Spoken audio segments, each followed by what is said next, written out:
जब से वो संभाला हमेशा यही क्रिटिसिज्म फेस किया कि मैं बहुत फुअड़ हूँ, बिल्कुल भी काम वक्त पे नहीं करती हूँ, कभी भी अपनी कबर्ड साफ़ सुथरी नहीं रखती हूँ, हमेशा कबर्ड में कपड़े ऐसे ही डंप कर देती हूँ और बहुत सारी चीज़ें।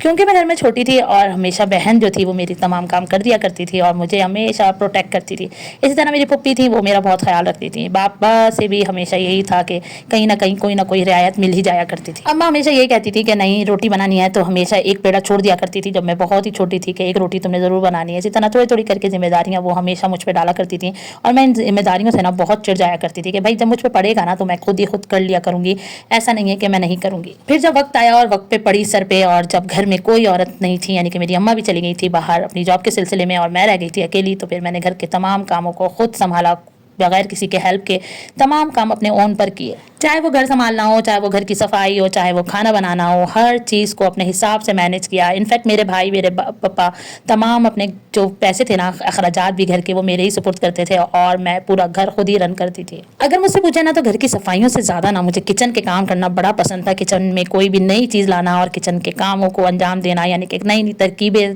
बना के खाने बनाना, नई नई रेसिपीज़ ट्राई करना, और यही मेरा सबसे ज़्यादा फेवरेट काम हुआ करता था। कभी भी बैठती थी तो उन दिनों हमारे पास मसाला के चैनल के जो है मैगजीन्स आया करते थे, या मसाला चैनल मैं बहुत शौक से देखा करती थी और वही जो है मैं इम्प्लीमेंट करती थी। कोई बहुत अच्छी इकोनॉमिकल अगर कोई रेसिपी होती थी वो ज़रूर इम्प्लीमेंट करती थी और कोशिश करती थी कि नए नए खाने बनाऊं और सबसे खूब खूब खूब सारी जो है ना तारीफ़ें समेटूं। ये किसका दिल नहीं चाहता कि वो अपनी तारीफ़ें सुने, और तारीफ़ें सुन के जो और मोटिवेशन मिलती है ना उसका तो जवाब ही नहीं। जब शादी के काबिल हुई और जब शादी करने का वक्त आया तब भी लोगों को तरह तरह की फ़िक्रें थी जो मुझे नहीं, उन लोगों को परेशान करती थी कि ये घर कैसे संभालेगी, ये तो इतनी जो है जल्दबाज है, जल्दी से कर देती है, हर बात मुँह पे बोल देती है, हर बात जो है वो बहुत ज़्यादा फुअड़ है, इन सेंस बहुत ज़्यादा मुँहफट है, जल्दी जल्दी काम करती है, कभी अपने हाथ जला लेती है, कभी अपने पैर जला लेती है। तो यही बहुत सारे रिमार्क्स मुझे हमेशा मिला करते थे। लेकिन वही बात, वक्त कभी एक जैसा नहीं रहता, हम भी एक जैसे नहीं रहते, हमारे हालात भी एक जैसे नहीं रहते, और हम जो है ना लड़कियां, वो जब वक्त पे पड़ती है ना हमारे सर पे कोई भी जिम्मेदारी, तो हम वो बहुत अच्छे बखूबी अंजाम दे लेते हैं।